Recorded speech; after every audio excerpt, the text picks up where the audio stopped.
ہم دین کے معاملے میں بہت لیکس ہوتے ہیں. ہم خود نہیں کوشش کرنا چاہتے پڑھنے کی, اور پھر ہم الزام دوسروں پہ ڈالتے ہیں کہ ہم کنفیوز ہیں وٹ ایور. اگر ایک عام انسان ہے جس کا جو اسکالر نہیں ہے دین کا, اور وہ پڑھنے کی کوشش کرتا ہے, اب مختلف فرقوں کی مختلف آراء ہیں, مختلف مفتیان کرام ہیں, جمہور علماء کسی چیز پہ متفق ہوتے ہیں, کبھی نہیں ہوتے, اس کے سامنے, اور ہر عالم جو ہے اپنی بات کو ثابت کرنے کے لیے دلیل دیتا ہے, اکثر قرآن اور حدیث سے وہ لاتے ہیں. اب سم ٹائمز ایک ایسی صورتحال بنتی ہے کہ انسان کے لیے وہ بہت کنفیوزنگ ہو جاتی ہے صورتحال.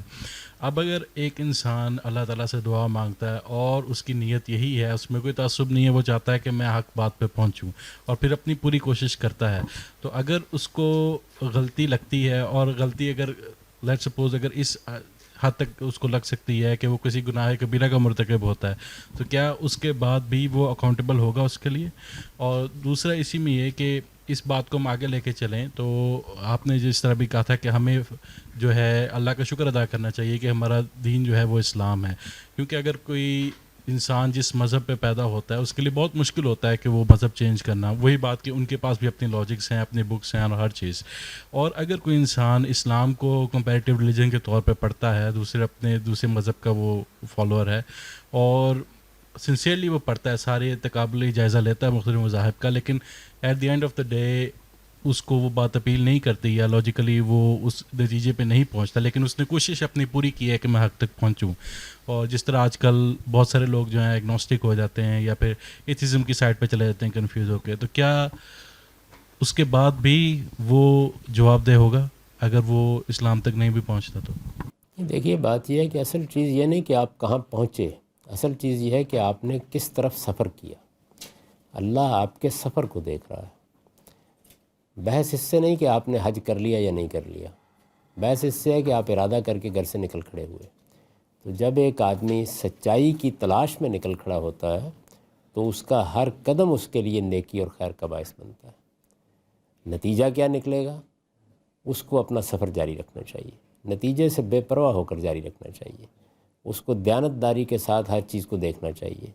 تو اللہ تعالیٰ ان مسافروں کی بڑی قدر کرتا ہے. دیکھیے کچھ لوگوں کے بارے میں یہ بیان کیا جاتا ہے کہ رسول اللہ صلی اللہ علیہ وسلم کی بعثت سے پہلے وہ کعبے کی دیوار کے ساتھ ٹیک لگا کے بیٹھ جاتے تھے, اور یہ کہتے تھے کہ پروردگار یہ جو بت پرستی ہو رہی ہے یہ تو ہماری سمجھ میں نہیں آتی, لیکن تیری ہدایت کیا ہے ہمیں نہیں معلوم. اگر ہمیں معلوم ہو جائے تو ہم اسی طریقے سے تیرے احکام پر عمل کریں. تو حضور سے پوچھا گیا کہ یہ لوگ تو آپ کے آنے سے پہلے دنیا سے رخصت ہو گئے, تو ان کا کیا بنے گا؟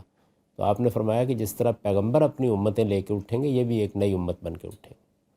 یعنی حق کے سچے طالب کے لیے اللہ کے ہاں بڑی قدر افزائی ہے. اصل چیز یہ ہے کہ آپ وہ طالب بنیے, سچے طالب بنیے, سچائی کی طلب کیجیے. اس معاملے میں چند موٹی موٹی باتیں ہیں جن کی طرف ضرور توجہ کرنی چاہیے, اور وہ یہ ہے کہ جب ہم یہ کہتے ہیں نا بڑے اختلافات ہیں, میں پوچھتا ہوں کہ 5 ایمانیات ہیں ہمارے. اللہ پر سچا ایمان, اس کو ایک مانتے ہوئے, فرشتوں پر ایمان, قیامت کے دن پر ایمان, نبیوں پر ایمان اور کتابوں پر ایمان. اس میں کیا اختلاف ہے؟ مراکش سے لے کے انڈونیشیا تک کوئی اختلاف کرتا تو مجھے بتا دیجیے.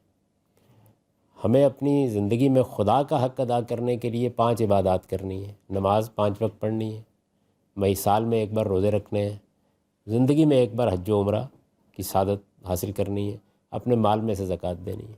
کون اس سے اختلاف کرتا؟ کسی کو بھی اختلاف نہیں ہے.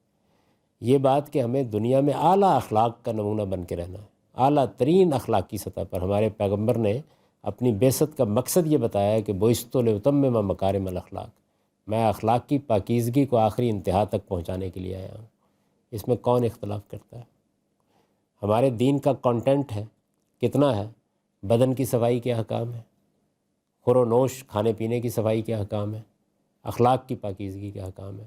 یہ موٹی موٹی باتیں, ان میں کوئی اختلاف نہیں ہے. چند علمی چیزیں ہوتی ہیں جن کے اندر کچھ اختلافات ہو جاتے ہیں, یا عمل سے متعلق چند چیزیں, جیسے مثال کے طور پر عورتوں کے ہاں حجاب کا مسئلہ, یا مردوں کے ہاں کوئی داڑھی واڑی رکھنے کے مسائل پیدا ہو جاتے ہیں.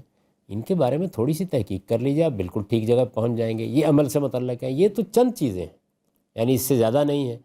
کچھ ایکڈیمک چیزیں ہیں, ان کے بارے میں نہ خدا نے آپ سے سوال کرنا ہے, نہ وہ آپ کی جواب دہی سے متعلق ہے.